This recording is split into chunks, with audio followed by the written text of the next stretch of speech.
तीन खास मेहमान, तीन खास चेहरे इस वक्त ज्वाइन कर चुके हैं। जोरदार तालियों के साथ स्वागत कीजिए कांग्रेस के नेता पवन खेड़ा सर का, दिल्ली सरकार की मंत्री आतिशी का और राष्ट्रीय जनता दल के नेता प्रोफेसर नवल किशोर का। आप तीनों का स्वागत करते हैं हम। और सेशन को मॉडरेट करने के लिए गौरव को मंच पर बुलाना चाहेंगे। Gaurav, over to you.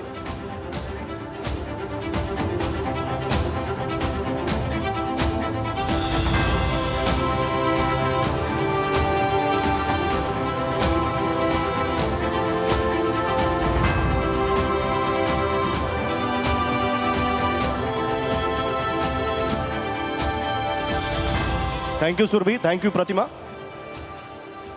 आप सभी लोगों से गुजारिश है कि अपने अपना स्थान ग्रहण कर ले। हम ये सेशन शुरू कर रहे हैं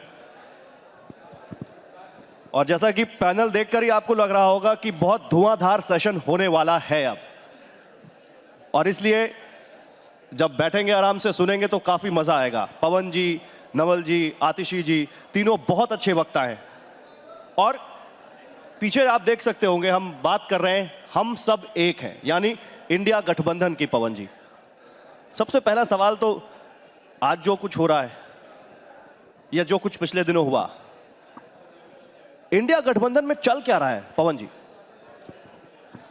आपको पता है क्या कि शिवसेना, एकनाथ शिंदे जी की जो शिवसेना है, जिसको मैं नकली शिवसेना कहता हूं, उसको बीजेपी कितनी सीटें देने वाली है?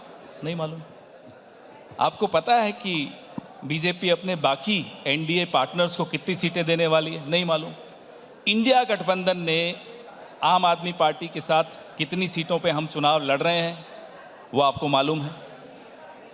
कश्मीर में जो सीट शेयरिंग हुई है वो आपको मालूम है। उत्तर प्रदेश में जो सीट शेयरिंग हुई है वो आपको मालूम है। फिर भी आप पूछते हैं इंडिया गठबंधन में क्या चल रहा है? आज की तारीख में दो गठबंधन हैं, उनमें से अगर कोई चल रहा है तो वो सिर्फ इंडिया गठबंधन चल रहा है। एनडीए तो अभी रुका हुआ है, कुछ पता ही नहीं चल रहा है एनडीए का। तो आप कह रहे हैं सब कुछ ठीक है? देखे जाइए, देश में सब कुछ ठीक नहीं है, देश की राजनीति में भी सब कुछ ठीक नहीं है। अगर देश की राजनीति में सब कुछ ठीक होता तो हम सबको एक होने की जरूरत नहीं होती, हम लड़ लेते अपने अपने तरीके से। लेकिन ये आवश्यक हुआ कि हम मिलकर लड़ें, क्योंकि देश की राजनीति आज इस मुकाम पर खड़ी है जहां अगर आज हम नहीं मिले तो ये लोग सब हमें माफ नहीं करेंगे। आतिशी, मेरा अगला सवाल आपसे है। पवन जी तो बड़े कॉन्फिडेंटली कह रहे हैं कि हम सब एक हैं, हमारा सेशन का नाम भी है हम सब एक हैं, लेकिन वाकई आप लोग एक हैं? क्योंकि जब मैं ये बोलता हूं तो दिल्ली में तो आपकी सीट शेयरिंग होती है, पंजाब में आप अलग अलग लड़ रहे हैं। देखिए, किसी भी गठबंधन का कोई पॉलिटिकल पर्पस होता है और मुझे लगता है कि पॉलिटिकल पर्पस है आज के दिन भारतीय जनता पार्टी को हराना, इस देश के संविधान को बचाना। और मुझे खुशी है इस बात की कि कांग्रेस और आम आदमी पार्टी दोनों ही पार्टियों ने बहुत ही मैच्योरिटी से एक साथ मिलके सीट शेयरिंग पर डिस्कशन किया है। और मुझे लगता है कि चाहे वो 5 स्टेट्स में मिलकर चुनाव लड़ना हो या एक स्टेट में अलग अलग चुनाव लड़ने का फैसला हुआ हो, वो भारतीय जनता पार्टी को हराने के ही उद्देश्य से हुआ है और राजनीतिक समझदारी से हुआ है। नहीं तो वो समझदारी थोड़ी हमारे दर्शकों को, हमारे ऑडियंस को समझाइए, आखिर वो रणनीति क्या है? आप मिलेंगे तो वोट आपको एक दूसरे के ट्रांसफर होंगे, अलग अलग लड़ेंगे तो कैसे फायदा होगा?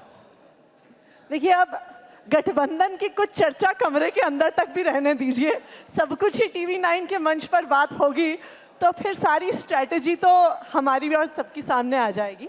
बट आई थिंक कि अगर मैं देखूं तो कांग्रेस और आम आदमी पार्टी के बारे में ऐसा माना जाता था कि ये दो ऐसे दल हैं जो कभी एक साथ नहीं आ सकते थे। और शुरू से ही जब आम आदमी पार्टी इंडिया गठबंधन का हिस्सा बनी तो बार बार जो पॉलिटिकल पंडित होते हैं, जो आपके शोज पे राजनीतिक विशेषज्ञ आते हैं, वो शुरू से कहते थे कि आज नहीं तो कल अरविंद केजरीवाल ये इंडिया गठबंधन छोड़ देंगे। और आप ये भी देखिए कि जब सीट शेयरिंग फाइनल होने की कगार पर आई, जब प्रेस कॉन्फ्रेंस होने वाली थी, जब मोटा मोटी सीट का बंटवारा मीडिया में चर्चा में आ गया, उसी दिन से अरविंद केजरीवाल जी को धमकियां आनी शुरू हो जाती हैं कि अब ईडी से नहीं, अब सीबीआई से अरेस्ट करेंगे। तो ये तो बिल्कुल स्वाभाविक है, ये दिखाता है कि डर इंडिया को नहीं है, डर एनडीए को है, डर भारतीय जनता पार्टी को है, इंडिया गठबंधन से है।